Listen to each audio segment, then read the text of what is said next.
Елена Григорьевна, ну, прежде всего, позвольте поздравить вас с очередным избранием в Государственную Думу Российской Федерации, Федерального собрания Российской Федерации. Я от души вас поздравляю и, конечно, хочу пожелать вам успехов в вашей парламентской деятельности. Как вы сказали, вы уже 22 года парламентарий наш и представляете Санкт-Петербург. Да, с 1999 года. Вот, каждый раз собираюсь вернуться домой. Ну, вы дома? Я дома, да. Обязательно, да, даже, конечно. Я знаю, да? И, конечно же, очень хотелось бы узнать, какие у вас планы на очередной вот этот созыв. 5 лет впереди практически, да, и у вас наверняка планы есть. Ну, если иметь в виду законодательные планы, да. то, значит, мы, наконец, приняли закон о подводной археологии. Этот закон разрабатывался здесь, в Законодательном собрании Петербурга, и поэтому я, когда мы его получили, да, на разработку, то я его вела. А сегодня я отслеживаю его исполнение. Уже в связи с этим законом должны быть принят целый ряд подзаконных актов, уже это Минприроды, Минводхоз и все остальные. Это охрана нашего подводного наследия, археологии нашей, всего сокровища, которые из затонувших кораблей, там, городов. Это очень интересный закон. И очень важный. Но и вот сейчас у меня тоже в защиту наших горожан разработан закон о многоквартирных домах-памятниках. Весь исторический центр Петербурга покрыт вот такого рода зданиями, жилыми домами, которые признаны, да, которые признаны охраняемыми государством, но они находятся под особым режимом. И вот как сделать так, чтобы граждане не тратили деньги на их реставрацию, чтобы... Они же собственники уже. Они же собственники, конечно, а по Гражданскому кодексу собственник несет бремя содержания своей собственности. Поэтому нам говорят, раз вы собственники, вы должны все реставрировать. А у нас подъезды с витражами, с чугунными уникальными решетками, с какими-то лифтами, которые были еще в начале 20 века построены, а иногда и в конце 19-го. И все это страшные деньги, у которых у граждан, конечно, нет. Вот, поэтому мы предположили, что и государство, если оно признало эти дома памятниками, и это публичный интерес, мы все, а не только те, кто в нем живут, любуемся этими домами, это наше общее достояние, поэтому государство вправе тратить деньги на то, чтобы реставрировать такие дома, помогать гражданам. Ну и еще целый ряд там новшеств будет в этом законе. Закон принят в первом чтении. И сейчас из субъектов Российской Федерации, от министерства и ведомств мы получаем поправки, что им кажется нужно еще внести в этот закон. То есть такая довольно длительная и бурная работа происходит. Ну и, естественно, во всех других отраслях у нас есть подвижки. Сейчас, например, то, что касается библиотек. Это очень важно. Да, вот сейчас мы провели уже совещание у первого вице-спикера парламента у Жукова Александра Дмитриевича по поводу снятия возрастного ограничения на чтение литературы и смотрение фильмов. То есть мы предполагаем оставить только 16+, либо 18+. А вот эта градация, там 6 лет, там 12 на книги, да, которая привела к совершенно чудовищной истории, что у нас, допустим, «Тихий дон» нельзя читать до 18 лет.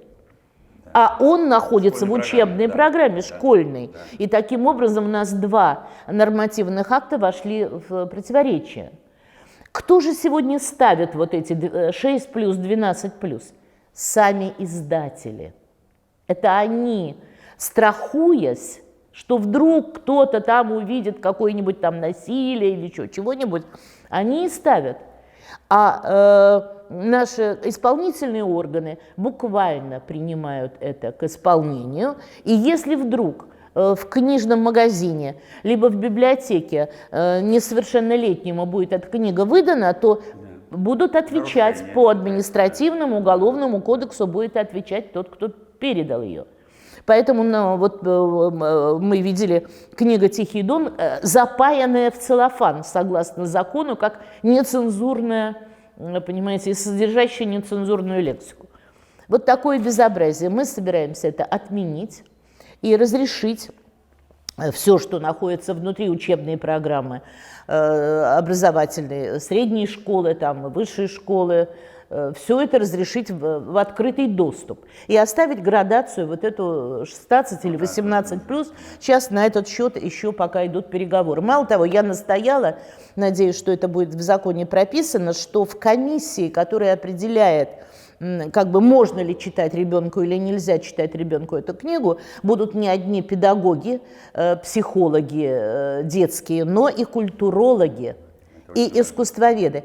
Очень трудно объяснить педагогам, что есть такое понятие, как катарсис. То есть это очищение души через страдания, в данном случае через сострадание. На этом основана вся мировая литература, вся мировая драматургия. Понимаете? Конечно. И человек, сопереживая и переживая, да, он становится лучше, он совершенствует и тренирует собственную душу. И вторая история про девиантное поведение. Что вот они не должны показывать пример плохого поведения. Вот мы проанализировали книгу Чиполлино, где главный герой, ну, во-первых, борется с существующим режимом, значит, этого принца Лимона и пытается его свергнуть. Во-вторых, он просто по-хулигански себя ведет, да? Так сказать, там сажают в тюрьму, там очень много всего происходит, революционных событий. Надо ли рассматривать эту книгу как призыв к свержению существующей власти, да. Понимаете, вот. Абсурдные даже. Да, поэтому и претензии были, помните, к свастике, которая появилась на костюме Штирлица в кинематографе, да. Есть целый ряд фильмов, которые сделаны специально для подростков, но наш кинематограф не может их показывать, потому что на них стоит градация там 16+. А они сделаны для тех, кому 11-12. Поэтому для нас это очень принципиальный вопрос, и мы надеемся, что мы его разрешим. То есть поддержка ваших коллег есть? Да, Государственная Дума в этой части с нами согласилась. Теперь надо, чтобы согласилось еще и профессиональное педагогическое сообщество. Именно они сопротивляются. А вот говорю, что для нас вот важно объяснить им вот про то, что душу надо закалять. И если ребенок не прочитает или не увидит в кино, да, положительного примера, он это увидит на улице. Или объяснит ему кто-то, кто объяснит совершенно не так.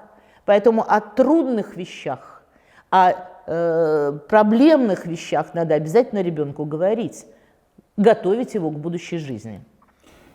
Вот вы затронули тему молодежи, она действительно очень актуальна, потому что вот как современная молодежь сегодня, вот мы ее ругаем подчас, да, но это обычная история. Старшее поколение всегда проблемы отцов и детей. Вот как вы считаете, насколько современная молодежь соответствует тем задачам, которые стоят перед страной, перед государством, перед нашей цивилизацией, да? Вот цифровая история, молодежь в цифре, да? Мешает ли это воспроизведению, восприятию культуры, да? Или помогает наоборот? Вот ваше мнение по поводу современной молодежи. Вот вы уже сказали, что вот эти ограничения, там 10+, 6+, и так далее, они вредят и мешают. Вы с этим боретесь, и я убежден, поборетесь, потому что вы победительница по натуре. Вы всегда такой были, и я уверен, что такая и есть. И как парламентарий тоже, и как женщина, конечно. Спасибо. Вот, поэтому вот что вы думаете по поводу современной молодежи? Глеб Геннадьевич, мы с вами тоже были молодые. Да. И были очень разные.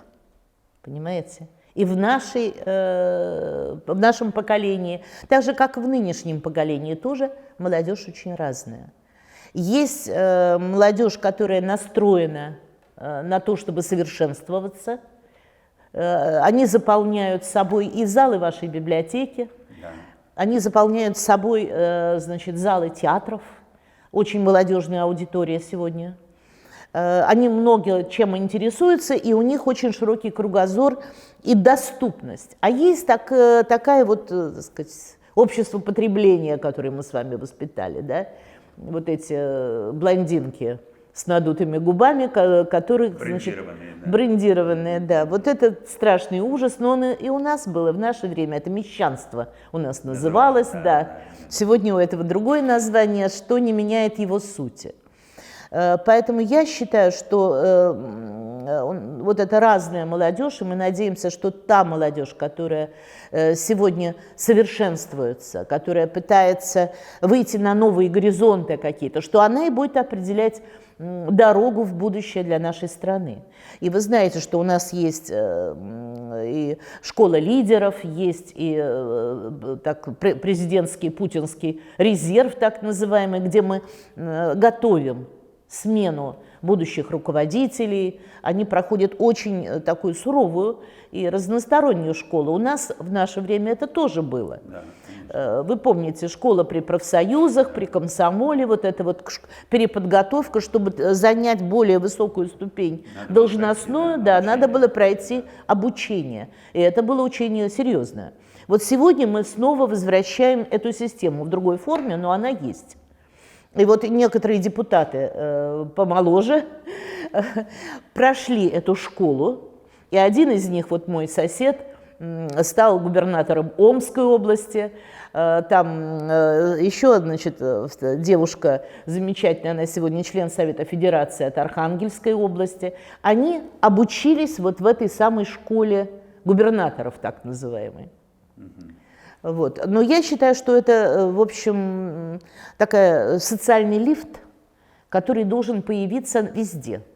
И в Петербурге обязательно он должен быть. Вот этот кадровый резерв, мы должны его готовить. Ну и потом на всех уровнях власти. И не только власти, но и в любом бизнесе мы должны иметь кадровый резерв. Вы же помните, у нас была, как это называется, характеристика, по-моему, комсомол ее писал. Да, и давали, кому, значит, там, кто может быть руководителем, у кого, как бы, кто может быть ученым, у кого какие склонности к чему, да, оценивали, где человек будет наиболее полезен. Я думаю, что вот сегодня мы возвращаемся к этой системе. Ну, слава богу, потому что она очень была эффективной, мы с вами знаем это. Ну, чтобы не везде сидели дети и племянники, это понимаете, правда. А еще и талантливые люди. Да, хотелось бы. Да. Елена Григорьевна, вы первый заместитель председателя комиссии по культуре Государственной Думы Российской Федерации. Вот, конечно же, в сфере вашего внимания находятся библиотеки, в том числе и наши. И вот как вы оценили бы роль библиотек вот, в воспитании культуры, в ее развитии в нашей стране, ну и касательно молодежи, конечно, тоже? Но мы с вами, Владимир Геннадьевич, знаем, что библиотека – это коренное учреждение культуры, пожалуй, самое распространенное в Российской Федерации. Насколько я помню, у нас сейчас где-то 40 тысяч библиотек. Да, библиотек. 45 тысяч даже. Мы же ведем да. учет. Вот да. Российская национальная библиотека ведет учет всех библиотек, которые есть в стране. 42 тысячи. 42 тысячи. Да. Это гигантская, на самом деле, сеть, которая существует на всех уровнях. Да, от столиц до муниципального образования, и даже внутри муниципального образования несколько библиотек. Сельские, поселковые, там да, на всех уровнях. Она коренная. И на самом деле долгое время слово библиотека вызывало, значит, страшную зевоту у нашего начальства.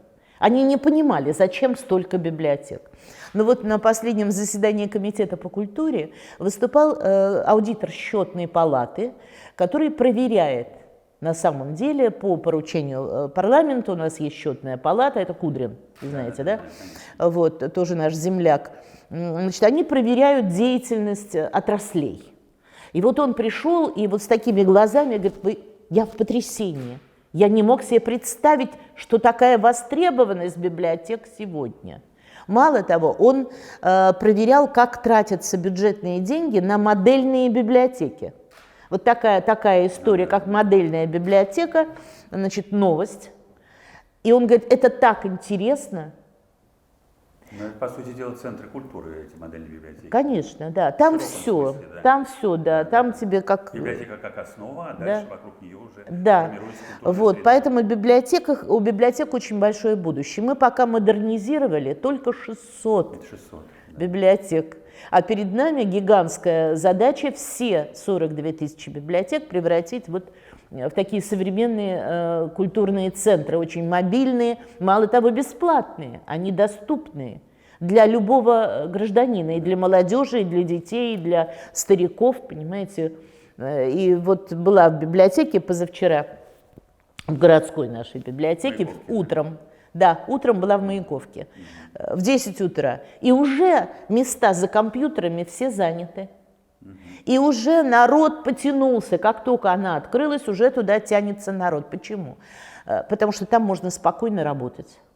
Если у тебя нет отдельного особняка, а тебе нужно посидеть, подумать и поработать, ты можешь прийти туда на их компьютере поработать, со своим ноутбуком прийти поработать. Можно получить любую консультацию моментально. Да? Ну и вообще там тепло, красиво, чисто и кофе в автомате. То есть такое место, где хорошо можно провести время, если оно у тебя есть. Если у тебя есть перерыв какой-то во времени, можно забежать туда. Вот. И все там делается по вот этой вот бирочке. Везде допуск. Вот. Интересно, содержательно, в общем, хорошее очень место.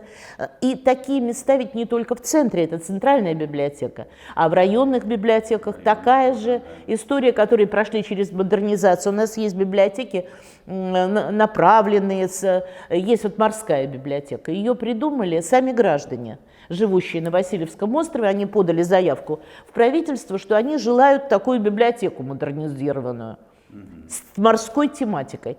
И она появилась на Васильевском острове. Туда сегодня приходят, там яхтсмены, бывшие моряки, молодежь какая-то, мальчишки, которые интересуются морем. Они там это все концентрируют. Вот. Поэтому есть библиотеки замечательные в Норжевке. Я была в библиотеке современной. Валентине Ивановне Матвиенко большое спасибо за эту библиотеку. Она выделила большие деньги на строительство. Там выступают поэты, там выступают писатели, там бывает самодеятельность какая-то, там работает клуб. Ну, то есть библиотека это не только книги. Литературная, да. Вообще культура в самом широком понимании. Да, поэтому для нас это чрезвычайно важная отрасль, которой будем заниматься. Ну, вот библиотеками мы придумали. А теперь, вы знаете, появилась идея вот также модернизировать краеведческий музей, чтобы там не только чучело белки было, набитое ватой, понимаете, проместные, но чтобы это было место, где рассказывается о городе, о селе, все, где что они тут едят, куда они тут ходят, где тут лучше, так сказать, провести время, где лучше сфотографироваться для селфи. То есть такое вот живое место. И для туристов важно, и для жителей, конечно. Конечно, да. Вообще культура сегодня заняла такую очень активную позицию внедрения в живую жизнь, в ткань жизни. Это отрадно, потому что действительно люди сейчас без культуры практически не существуют. Это здорово. Ну да, и все-таки нужно людей из гаджетов тоже вытаскивать. Конечно, конечно. Не хватает социального общения людям. Да, это правда. Иной раз приходишь в ресторан, сидит семья, двое детей, муж и жена. Заказали по меню и сидят все в гаджетах. Все четверо, молча, да. Все четверо, то есть на меня это производит впечатление всегда. Да. Вы правы, вытаскивать надо, и тут библиотеки тоже должны свою роль сыграть в Конечно, этом. конечно, чтобы там были споры, чтобы там были обсуждения, чтобы там были новости, даже сплетни местные, понимаете? Да. Чтобы можно было вот выйти в новой кофточке. Да, показать себя. Показать себя, да. Людей посмотреть. Со своими сверстниками пообщаться. Вот надо, чтобы было такое место. Кроме кафе и ночной дискотеки какой-нибудь, или как она теперь называется, клуба, чтобы было вот такое место, куда прилично пойти, так сказать, и чтобы это еще ничего не стоило. Ну, библиотеки все бесплатные. Вот. Да. Спасибо. Еще два вопроса можно вам задать. Один, какие книжки вот в вашей жизни сыграли какую-то, ну, такую установочную роль в вашей судьбе, в вашей душе, да, и что бы вы посоветовали в этом смысле почитать молодым людям, которые только вступают на путь жизненных ступеней своих? Вы будете смеяться. Ну, это замечательно. Вообще я всегда пыталась читать. У нас в семье мама у меня была библиотекарем, потом директором книжного магазина, и поэтому очень интересные книги приходили ко мне как бы в первую очередь. Наши поэты, у меня есть и первое издание «Треугольной груши», и есть Солженицын в мягкой обложке, который вышел первый. «Архипелаг ГУЛАГ». То есть вот такие уникальные книжки у меня была возможность читать. Я дружила с поэтами нашими. У нас было летообъединение в городе Пушкине, которым руководила Татьяна Григорьевна Гнедич. Да, замечательная вдова того Гнедича, переводчица Байрона. Вот, поэтому культура, вот, пиетет перед книгой, культура чтения в нашей семье всегда была. Поэтому я хваталась за все. Я читала Канта. Логика до сих пор у меня с ятями. И я в 5 классе пыталась ее одолеть.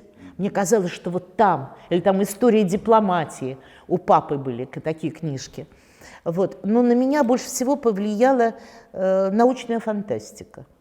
Как это ни странно, я прочитала книжку Ефремова «Туманность Андромеды», где он рассказывал, какое будет коммунистическое общество. И это было так увлекательно, понимаете? И для меня это было настолько понятно, да, и я хотела жить в этом будущем, что мне кажется, что очень многие мои вот такие внутренние установки, интернационализм, понимаете, и какой-то пиетет перед наукой, там все есть в этой книжке.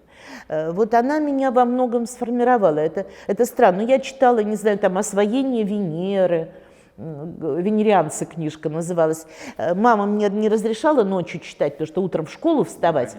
А у меня был маленький фонарик, и я брала книгу, прицепляла этот фонарик и под одеялом, чтобы свет не просачивался, я читала до утра, значит, вот эти вот научно-фантастические книги о будущем, какое оно будет. И вот сегодня я с удовольствием смотрю, называется «Первый космический», канал по телевизору, и вижу то, о чем писали фантасты, да, тогда. Сегодня осуществляются, и вот уже пошел марсоход по Марсу, и вот уже с Луны привезли, значит, какие-то минералы, которые они собираются там добывать, а вот уже какие-то экзопланеты изучают, куда мы, может быть, когда-нибудь переселимся. Понимаете, то есть это вот эта мечта фантастов, она реализовалась. Причем реализовалась не только положительная мечта, но я вспомнила Брэдбери.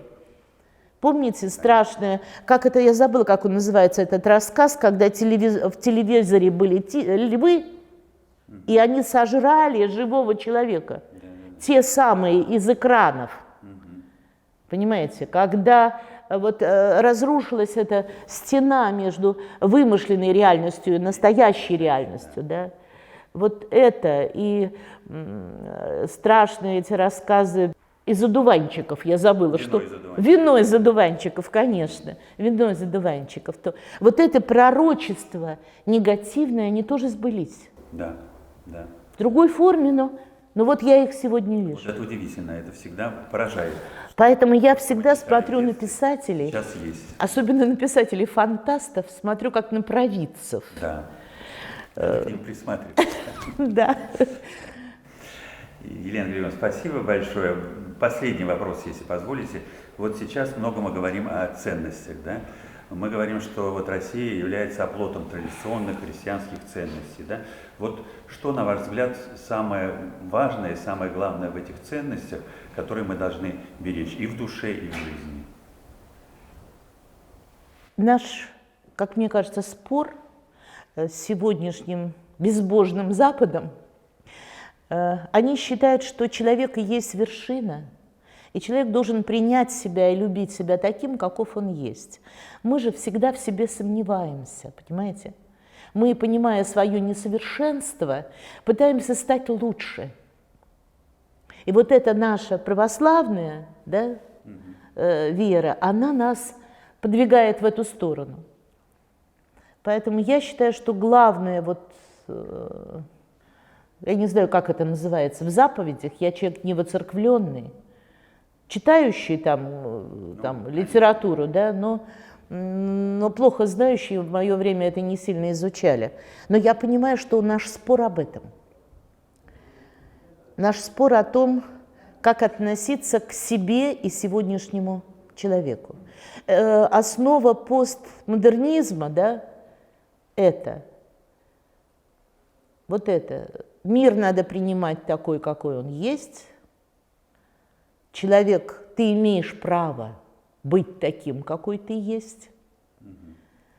Вот. Образ как бы высшего существа, Бога ли, Аллаха ли, да, к которому ты должен стремиться, его нету. Бог умер, как сказал Ницше, да, Бог умер. И ты сегодня, человек, и есть вершина творения. Вот понять собственное несовершенство, нарисовать идеал, объяснить, да, что мы имеем в виду под этим идеалом, и стремиться к нему. Вот этот наш традиционный путь, начиная со времен крещения, да, каяться в грехах своих, любить ближнего своего, как самого себя, отдать душу свою за други своя. Вот гуманистические идеи солидарности человеческой. Есть вещи, которые признаны нравственными, да? Эти границы двигаются с годами, с веками, да? Но на сегодняшний день мы должны договориться о том, что есть нравственно, а что безнравственно. Да. Об этом вот мы, кстати, никак не можем договориться. Это правда.